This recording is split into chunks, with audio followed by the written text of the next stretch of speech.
Good morning, everybody. It's a little after 11. My name is Keith Jasper, planning and programming principal here at MBTA. And this a quick administrative note: this meeting is being recorded, so that we can eventually post this to our Lunch and Learn webpage for you and others to catch up on later if there's any details you want to come back and look at. I'd like to thank you all for participating. I'd like to thank our two speakers this morning in advance, Mike Mollenhauer from VTTI and Cindy Mester from the City of Falls Church. You'll be hearing more from them very shortly. If we could just quickly go to the next slide.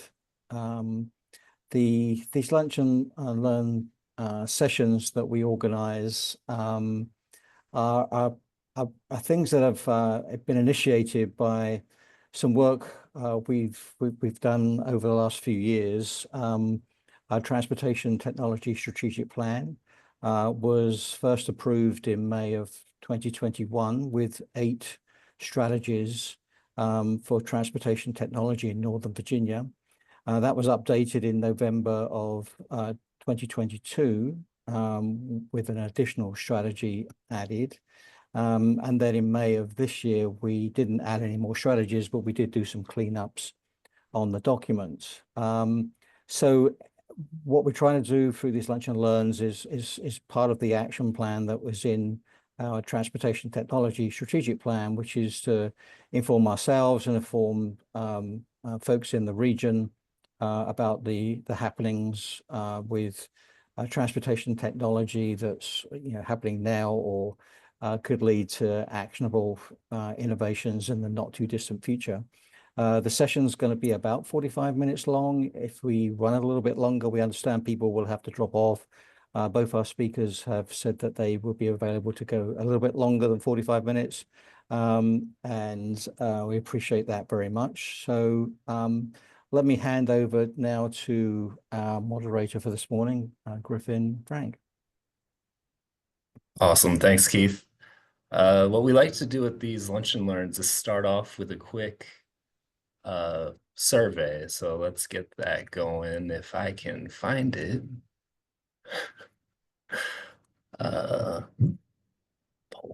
Okay. So we'll start off with an easy one here. How familiar are you with the concept of smart intersections? 5 being very familiar and 1 being not familiar at all. And I'll just give that a couple seconds, and I just want to thank everybody for their participation and joining us today.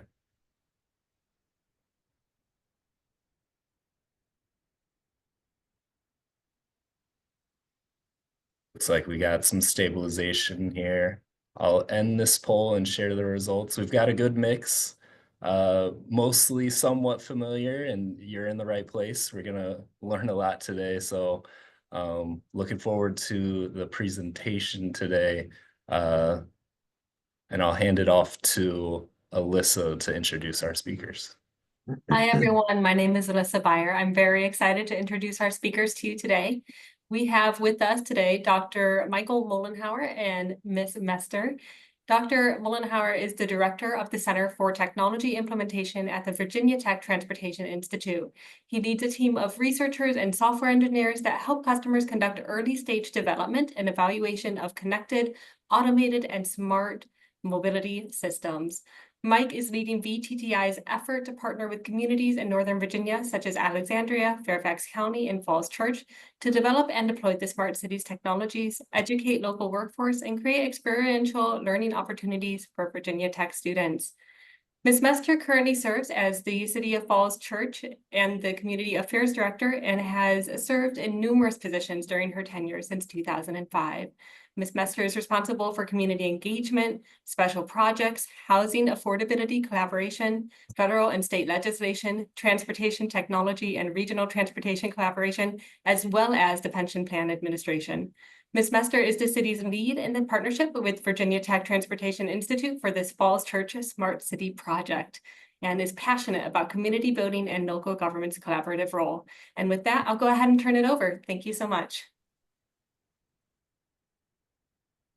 All right, I appreciate the opportunity, everyone, to be able to talk to you about the Falls Church Smart Cities program that we'll be wading into here. I also will just briefly mention some of the other work that we're doing in Northern Virginia as well. Next slide, please. So for those who aren't aware, Virginia Tech Transportation Institute, we do a lot of community outreach. It's part of our mission as a land-grant university. We are one of 7 institutes that have been stood up to address problems of national importance, and transportation safety and mobility, future mobility, have been thought to be one of those topics. And so we get involved with a lot of different types of partners. This is by no means a complete list of logos of folks we work with, but we definitely try to engage with both local governments and communities, as well as national DOT departments and industry partners as well. And so we are always trying to work our way into being a trusted third party that can help with the implementation of technologies and to make our lives better. Next slide, please. VTTI is a fairly sizable organization. We typically have more than 400 employees, depending upon how you count some of the students we have working with us.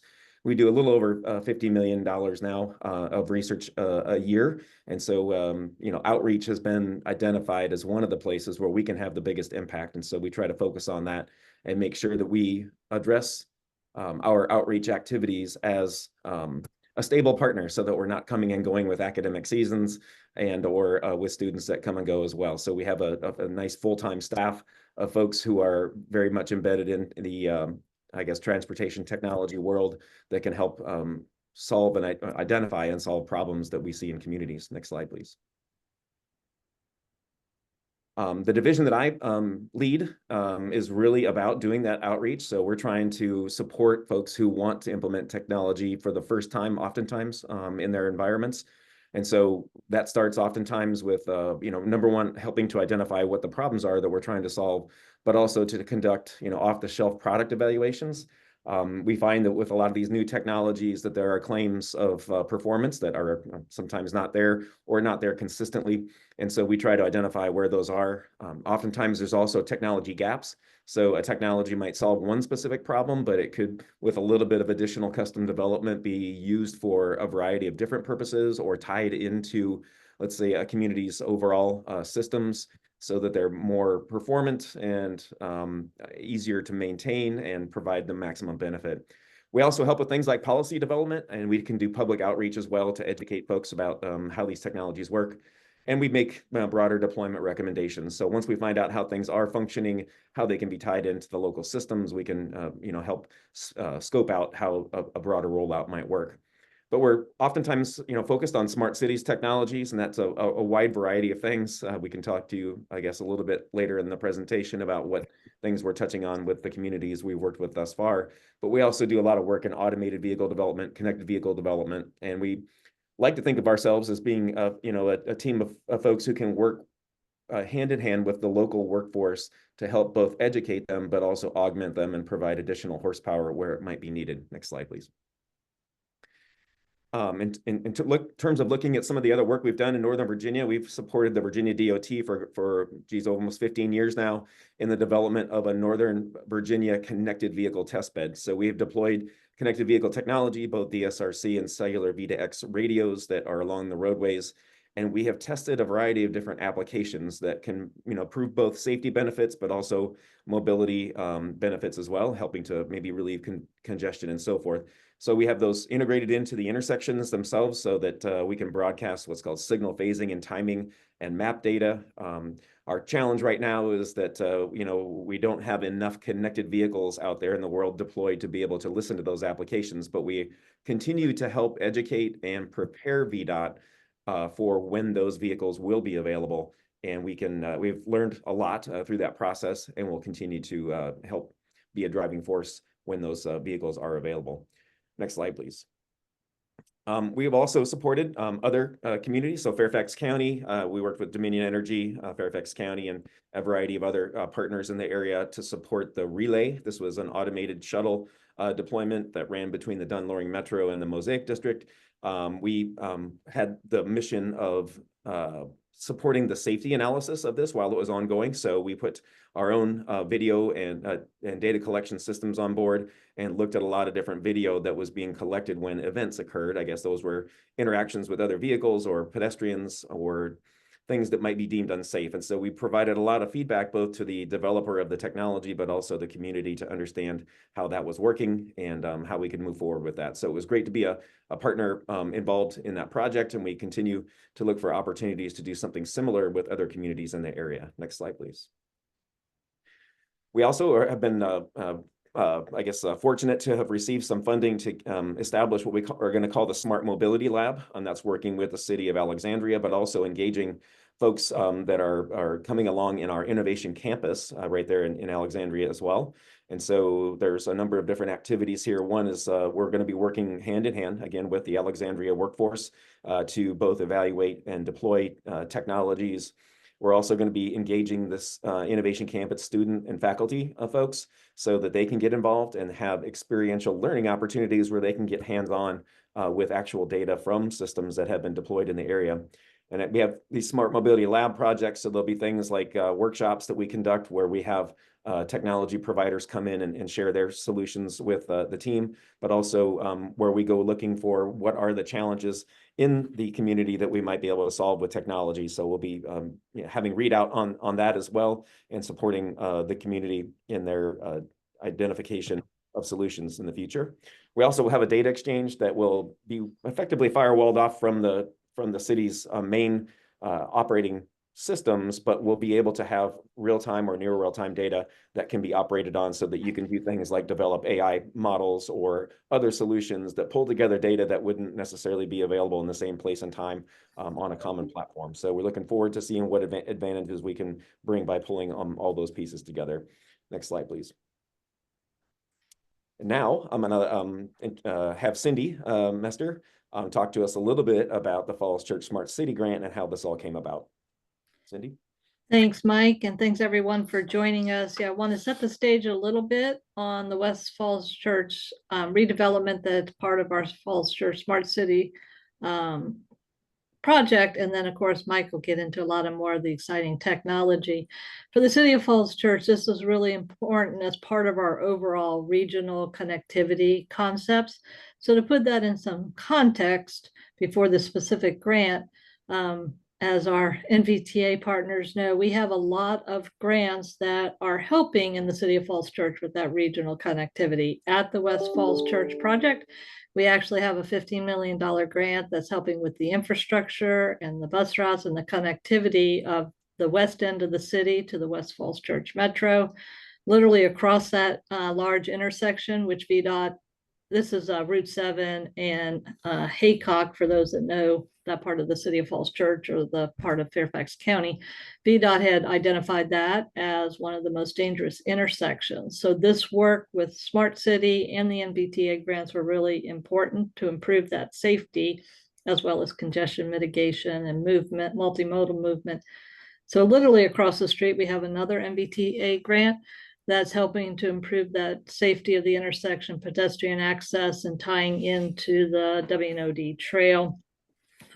Since the City of Falls Church isn't that big, the Route 7 Broad Street connection also is important to tie into North Washington, where we have another upcoming NVTA grant to help improve that pedestrian access, multimodal tie into the East Falls Church Metro, and that will allow us to also work with WMATA and MVTC on the bus rapid transit to connect our partnership with WMATA buses from East Falls Church Metro through the city, back up to West Falls Church Metro, and then into Tyson's Corner. Of course, the BRT is a collaborative Northern Virginia partnership because it touches Alexandria, Arlington, Fairfax County, and the city.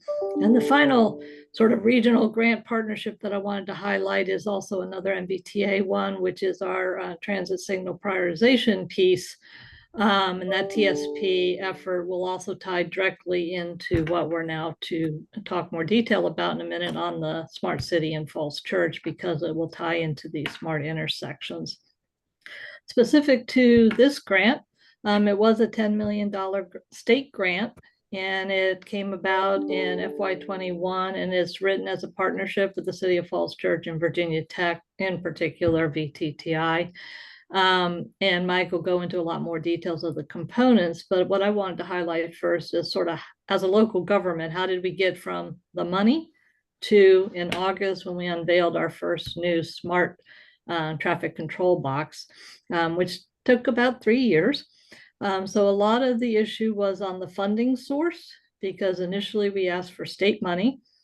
In the budget negotiations, always challenging coming out of COVID, the state shifted it to federal funds, federal highway. Well, then it became very challenging to figure out how to take innovative research and new technology and force it in that square peg into a round hole and do federal procurement. It ultimately was deemed it can't be, and the feds actually asked VDOT and the Commonwealth to switch it back to state. Once we got through that and we had state money, then we were able to move forward with VDOT on this innovative research collaborative project. And that moved us into how to structure the grant agreement. And I wanted to flag that for my local government peers, because it's also hard to take a square peg into a round hole and make it work into LAP. This is not a local assistance program. And so then all partners came together, we got creative, and we ended up with a 3-party MOA, Memorandum of Agreement, and that spells out the roles of VTTI, VDOT, and the City of Falls Church, the scope, how we retain data, how we share data, how we approve the funding reimbursements, and also important things about ongoing maintenance and what happens at the end of the grant period. So I just wanted to highlight that at a high level. The City of Falls Church's prime role in this, of course, is partnering on the scope and the design and the project that Mike's going to delve into more. Sorry, I thought I had that turned off. And then also the money stays with VDOT, but VDOT doesn't reimburse VTTI until the city receives the invoices, reviews the invoices, and authorizes payment, which is tied then to our regular project management oversight. So with that, I am going to pass the virtual baton back to Mike to delve into a little bit more details, and towards the end, be glad to answer any questions on sort of that administrative management side of things. Great, thanks, Cindy. So when the actual allotment of funding was generated, there were a few items that were called out specifically that we were intended to address. So one was roadway infrastructure development, and this was actually to support some of the building of a physical roadway through a variety of different, I guess, negotiations and agreements between the developers and the city. That body of work, the funding for that was actually transitioned back into additional technologies as the roadway itself was being funded through a different program. So we had some additional funding that we shifted away from that, but it's clear opportunity for other technology implementations as we move forward. We'll continue to look at those things and identify where that funding can be used. Smart intersections were deemed a technology that was up and coming, that we knew we wanted to provide in the area because of some of the concerns about vehicle and pedestrian conflicts, and just looking at the amount of congestion in the area, looking for opportunities to be able to improve that. Adaptive lighting is something that we have implemented here through VTTI and other areas of the state, and we are finding that it provides a variety of benefits, including providing the proper amount of lighting for a particular environment while maintaining safety, but also being able to bring down that lighting to make it a better environment for sleeping, and also reducing energy consumption as well. So that's a kind of a low-hanging fruit, and that's a nice way to use some of the sensing technologies to make that effective. Next slide, please. In addition, we also know that we want a data exchange and management system. So this is where we tie together data that are being produced by the technologies that we're deploying and potentially some legacy city systems so that those data are all available in a common integration point. And this allows us to then empower others, whether it be students or our own personnel, to be able to look at problems and identify if they have this data and it's tied together in one particular place, can we create a solution using techniques such as AI or other solutions to be able to pull that data together and then identify how we can help solve a particular problem. And so that's a nice way to archive, both looking at what the before situation was, before the deployment of a technology, but also after, to understand that if we go and do these deployments, are we really improving the situation and how much are we improving it? And of course, those types of learnings will help determine the scope of future deployment if it happens at all. Smart parking and payment is another set of technologies that can be used to help reduce the amount of energy consumption and improve air quality, because folks are not necessarily hunting for and looking for parking in a fairly dense urban environment where it's sometimes challenging to find. And then data access and evaluation tools. Again, this is providing us entry points into getting into that data exchange system, but then also identifying what can be developed to help better inform and providing more timely information to city employees, but also to the public through various interfaces that will be developed in the future. Next slide, please. So the smart intersection is kind of the place that we started here. As we've mentioned before, there's a concern. Again, this is the Pedestrian Safety Action Plan from VDOT, and they prioritize corridors based on the conditions to understand, where they might have safety challenges.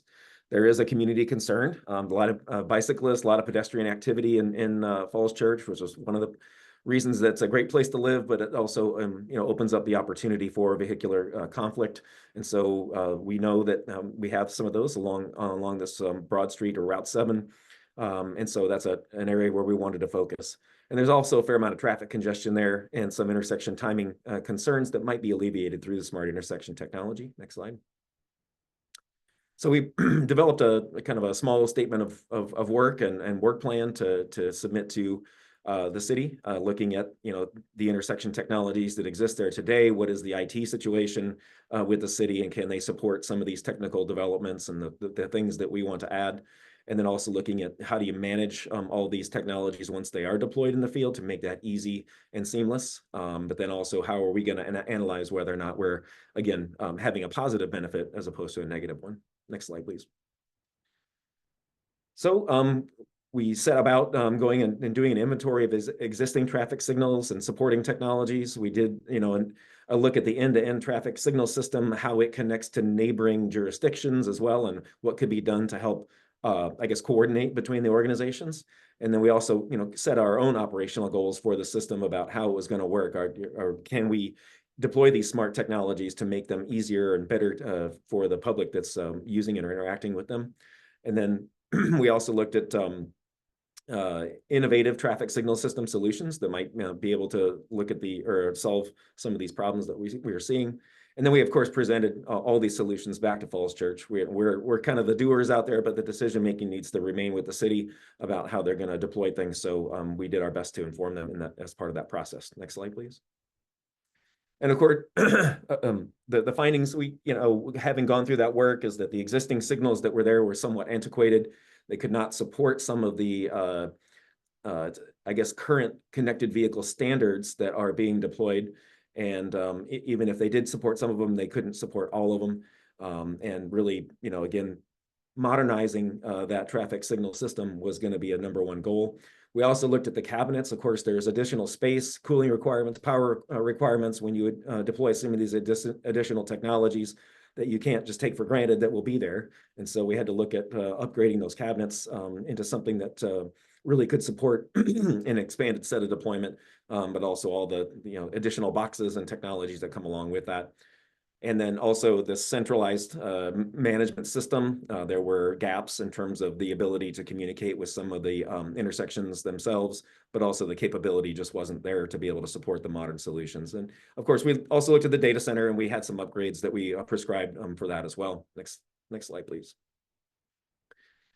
So then the objectives, what are our goals here? #1, we want to reestablish and upgrade the communications and capabilities of being able to control these intersections. Modernize means, being able to have a technology that can provide the data that's necessary and also consume data that's being produced by these systems in a seamless and secure manner, so that we can make sure that we get the best out of both sides of that. We also, again, we're focusing on pedestrian, vehicle, and congestion. Those were the number one things, but the safety piece of it was really kind of where we were headed with it. And then also being able to integrate these data back into a data exchange to support additional analysis and future activities. Next slide. So in looking at the controllers, what you see in the top there is a 2070 controller. That's what you'd find in many of the VDOT intersections that are deployed across the state. Looking at the types of cabinets that were available in Falls Church, they wouldn't support the form factor of that 2070. So we went with a recommended ATC EX NEMA controller that has a different footprint and was able to maintain the same interfaces, but could also run the D4 or fourth dimension firmware that is used to actually support the operation of the traffic signal itself and maintain the timing plans. And so it was a good, I guess, compromise, and it gave us the ability to reuse as much of the existing cabinet, I guess, real estate as we could. Next slide, please. In addition to the cabinet, I guess, this traffic signal controller technology itself, we also looked at the central management system that was available. The city had one before, but the communications were fairly limited. And some of them had actually, the links had been broken, so we couldn't necessarily talk to all the intersection. So we decided to go with the VDOT standard statewide contract that they had negotiated earlier as they did their upgrades throughout the state. And they also provided for the development of what's called the KIT system. This is a Kimley Horn product that's used to both monitor but also update and manage timing plans. So you can do a lot of monitoring in there to understand how they're functioning, whether there's an error or an issue that needs to be developed. You can be notified immediately when that happens, but also looking at automated traffic signal performance measures to understand, how are these systems actually operating when they're deployed in the field. So if you have traffic backups that are not being addressed properly, you can get a sense for where that's happening and how that's happening through this system. Next slide, please. So looking at the intersections that are being upgraded, those that are in green are those that have been completed thus far, and we prioritize these based on, what the status of those intersections, what they were when we went out to do the investigations and figured out those that needed the attention first. Those that are in yellow are those that are in progress that we're planning for now and trying to arrange the contractors to come out and do the work. And then next phase will be in the blue to finish up the rest of the intersections. Of course, when we do these types of deployments, you can't leave a city with, let's say, 2 or 3 disparate systems. So we're trying to modernize all of the signals to make sure that they all function appropriately and can talk to that central management system so that we don't leave the city with additional things to have to deal with. Next slide, please. So then, in addition to the basic just function of the intersection controller and those systems itself, we also looked at the smart intersection technology. For those that are aware that these are sensors that are deployed. So you have a camera, potentially LiDAR, potentially radar that can also be deployed. And then those sensors are, I guess, identifying and classifying and monitoring the movements of people and vehicles through the intersection. And so we use them to identify where there are conflicts between pedestrians and vehicles. We look at illegal crossings or crossings that are away from or against the actual traffic signal system and or crosswalks that are in place. And we look for opportunities to do a different, I guess, add and augment the capability of that traffic signal controller by providing real-time inputs. And so the benefits here are really about better traffic flow, improved safety, and a better set of information about what's happening at each of these intersections. Next slide. This is the architecture. I won't spend much time on this, but again, you have effectively sensors that are deployed on the mast arms of the existing traffic signal control system, and then they go into a compute system of one kind or another, and then they effectively are identifying where the pedestrians are and updating that in real time. Some of that data gets sent to the VTTI. We have a cloud environment where we can look at that data to help process and identify where the conflicts are occurring, but it's also going to the Falls Church data center where it can be archived and monitored and in the future used for additional purposes. Next slide. When we started looking at these technologies, we actually had a sister project with VDOT to do a characterization or a performance assessment between several vendors. And so what we did is went out and set up on VDOT intersections. We deployed all 4 of these technologies there were originally. that use a variety of different techniques or methods. So some were camera only, some were camera and radar, some were camera and LiDAR, and one LiDAR only.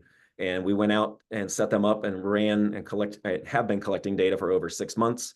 We also put our own ground truth system out there so that we could have human analysts come in and through a sampling system be able to verify or validate what is really happening at the intersection versus what the vendors are reporting.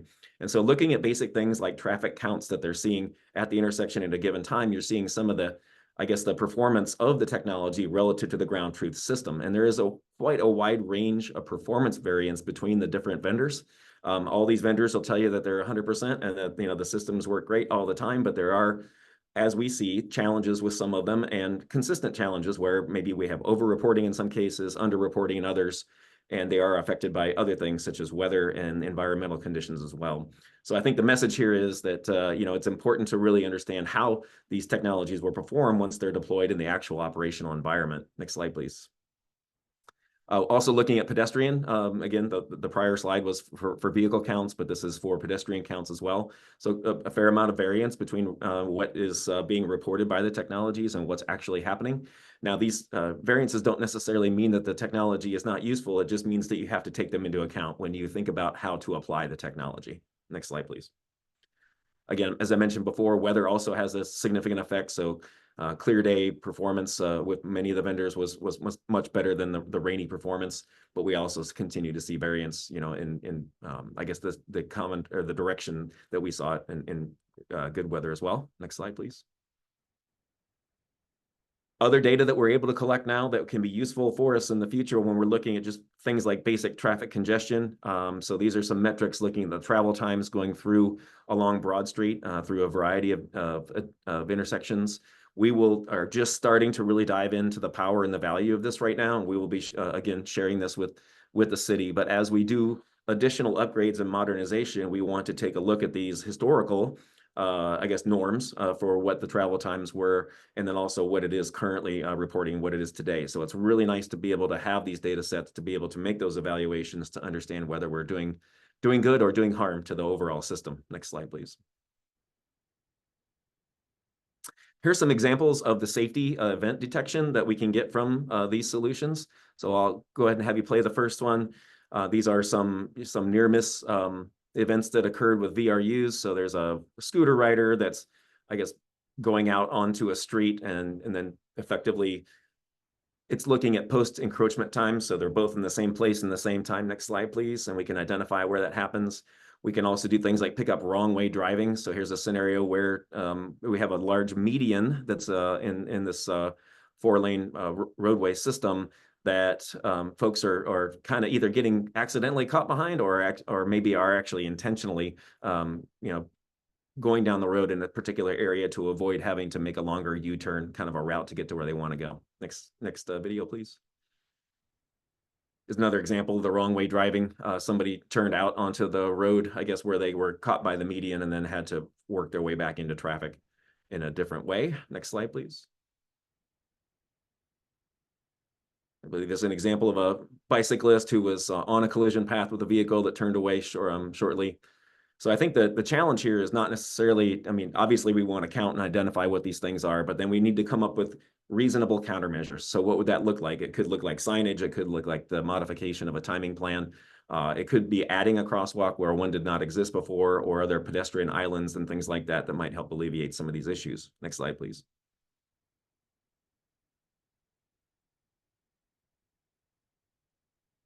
Okay, I think we need to go to the next, there we go. So some other kind of really scary things that we see are, nighttime pedestrian conflicts. Again, there is not a crosswalk on that particular stretch of road, but people use it quite often. That's something that's up for consideration as to whether or not one needs to be added there with additional lighting to be able to support identification from human drivers. Next slide. There you go. I'm not exactly sure what the motivation of this particular pedestrian is, but they're clearly walking out into a difficult traffic scenario. And we see that from time to time. Next slide, please, or next video. You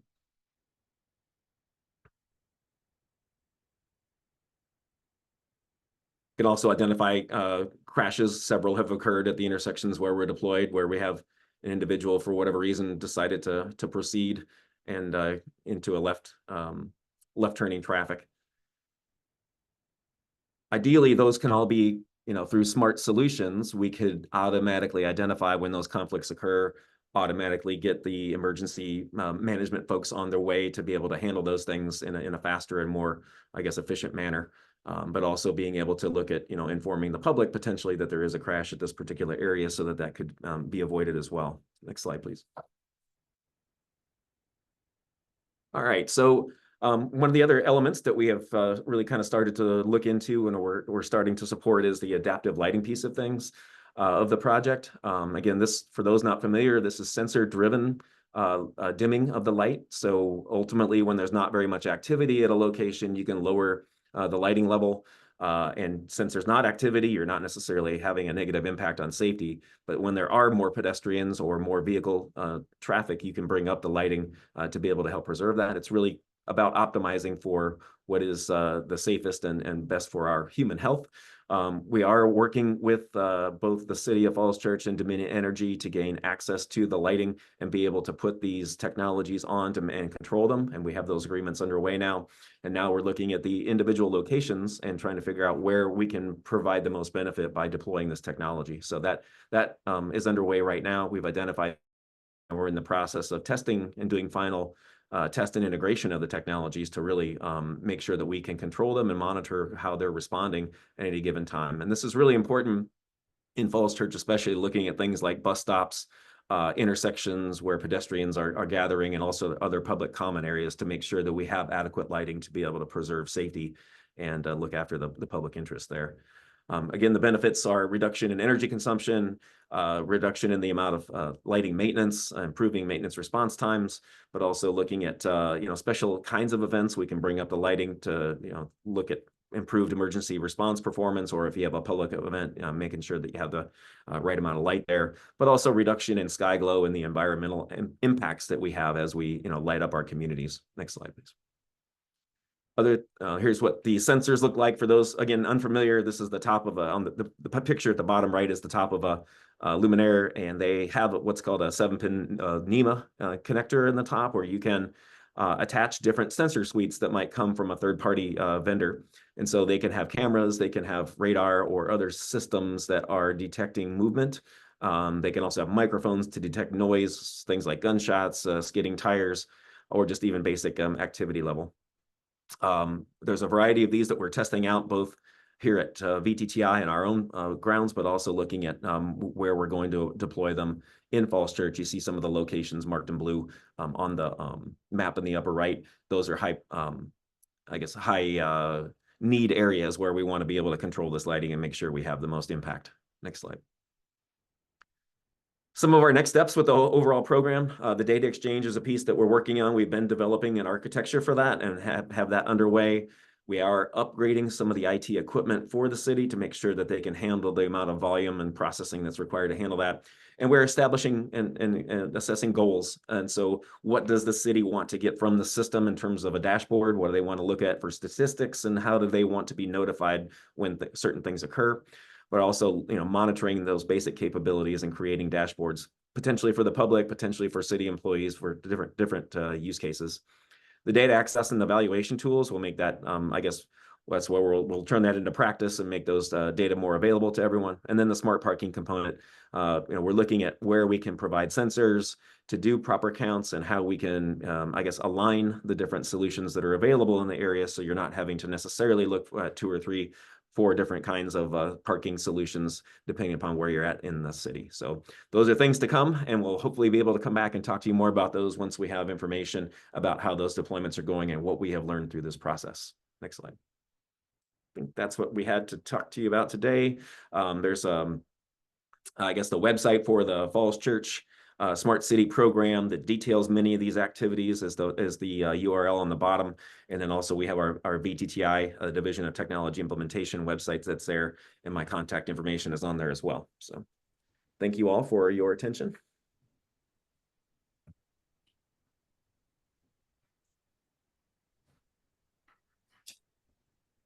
Thanks a lot, Mike and Cindy. That was a really interesting series of presentations and videos there. Next time, Mike, you might have to use my permission next time you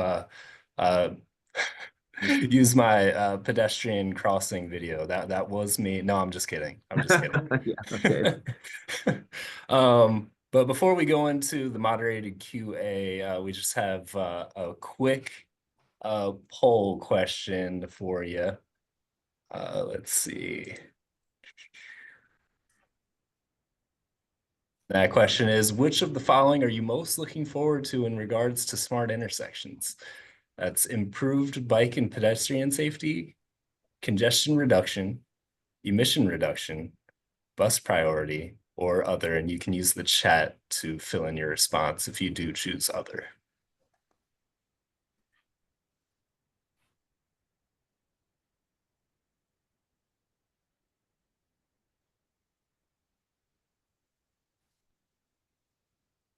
Still getting some lingering votes in here. I'll close off the poll and share the results. A good amount of responses for improved bike and ped safety, congestion reduction, followed by bus priority. So that's definitely you know, a goal of the Smart Cities initiative and something that here in Northern Virginia we'd love to see. And with that, I think we'll give it to Alyssa for some of the questions from the chat. Yes, we've got a few quick questions in the chat to start us off with. The first one is from Rashid, and it is, what is the source of ground truth data for vehicle counts? Is it traditional traffic count tubes on the road surface? So we actually deployed a video-based data collection system at those intersections where we were doing the evaluation.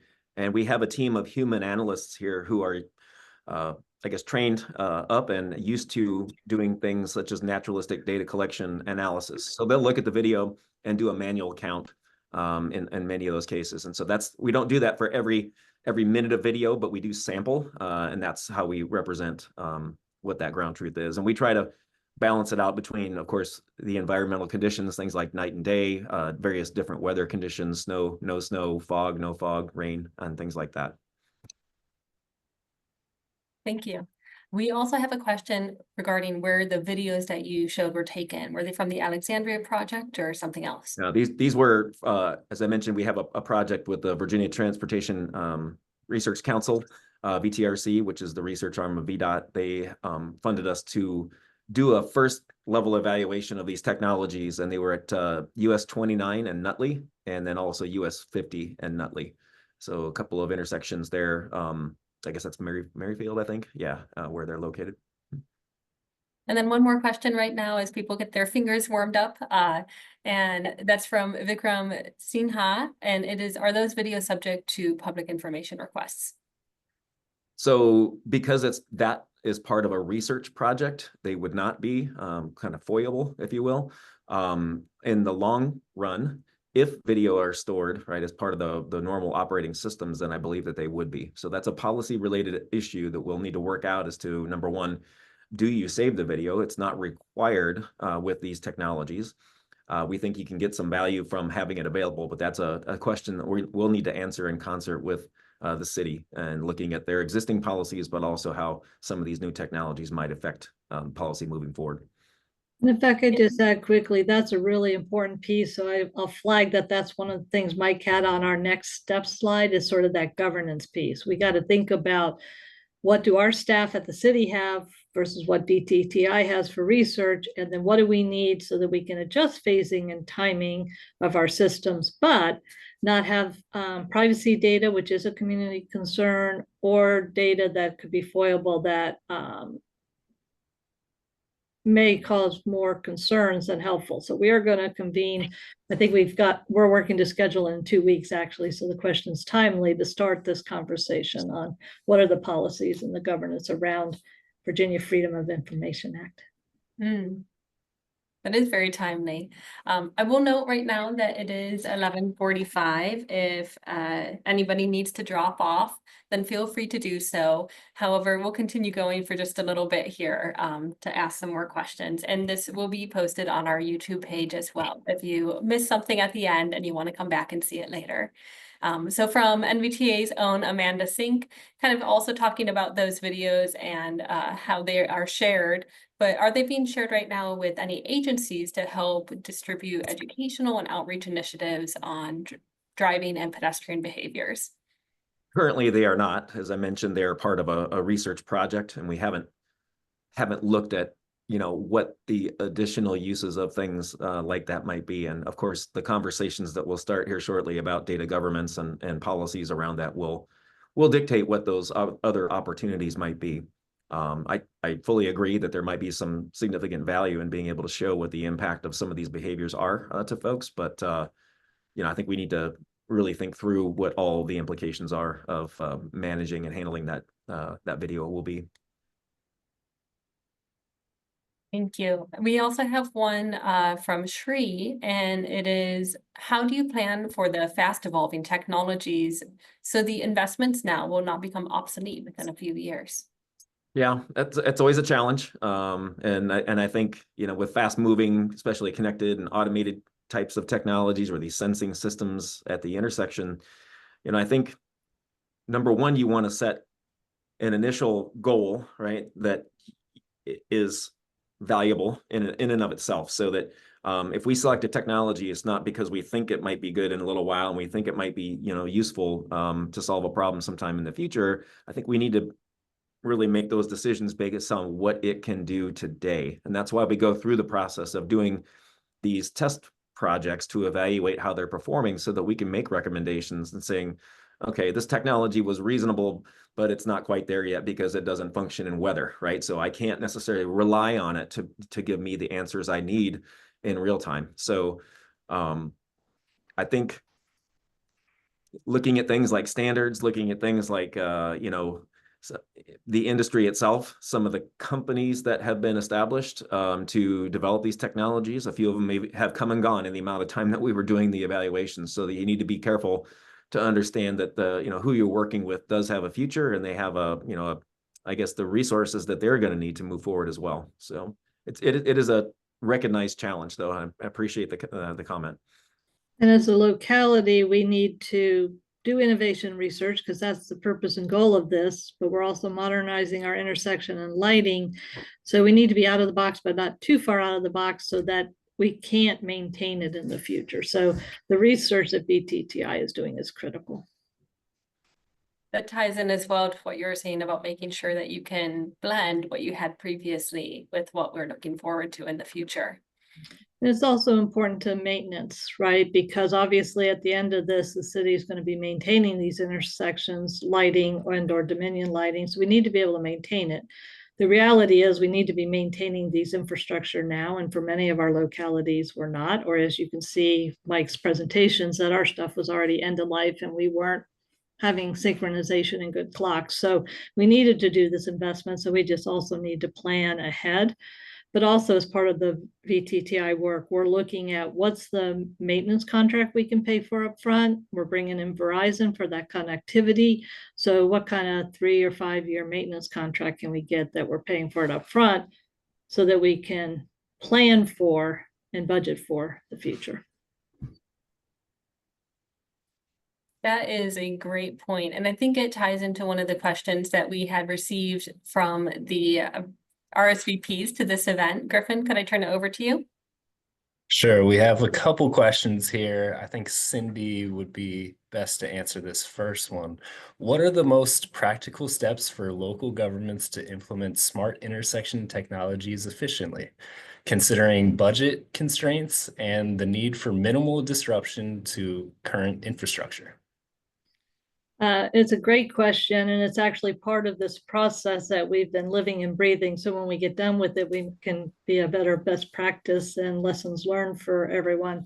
But I think it is being intentional upfront with the goals and the components. So we knew we had intersection needs. We knew adaptive lighting. We knew some of the stuff that VTTI could bring to the table. So as we scoped out what were the components of the 10 million, that was really important. We already had an assessment and we knew what our local infrastructure needs were and where we were struggling. And so it was mirroring those up. And as I mentioned before, you really have to think through what is the funding source. In this case, federal funding was a procurement nightmare. State funding is great because it's a grant. It comes with the pluses and minuses and strings, but VDOT has been a good partner in this, and that helps minimize the local budget impact. Certainly for the upfront infrastructure. I do think, as I just mentioned, we need to be very proactive and make sure we're building in maintenance and ongoing operations, which we need to do anyway on our infrastructure, but now we have this added piece of the technology. Indeed, indeed. And our last question before we wrap up, and this can be maybe for both Cindy and Mike. Smart cities seems to be a wide range of technology with very broad impacts. Which ones are you most excited about? Mike, do you want to go first? Sure, I'll jump in. I think, you know, we started with the intersection work with Falls Church because of as Cindy stated, they knew they had needs in that area. But I think the number of opportunities that you can open up by having these technologies to both understand what is happening within your traffic control system, but then also opening new opportunities to do things that are a little more innovative, such as we are researching new traffic signal timing and servicing options that are non-traditional, that maybe are a little more demand oriented, that you can get a feel for if you have these technologies deployed. I think it's really also helpful on the smart intersection side of things that you are addressing both vehicular based needs, but also the pedestrian and bicyclist needs. So that really kind of helps, make it a little more equitable for how people want to use the overall roadway system. So I think that there's a lot of opportunity that brings that services a variety of different needs and constituents. And I think that's really valuable to us. The other, the smart lighting is very valuable. And I think there's a lot of low hanging fruit there, both in reducing cost, but improving safety.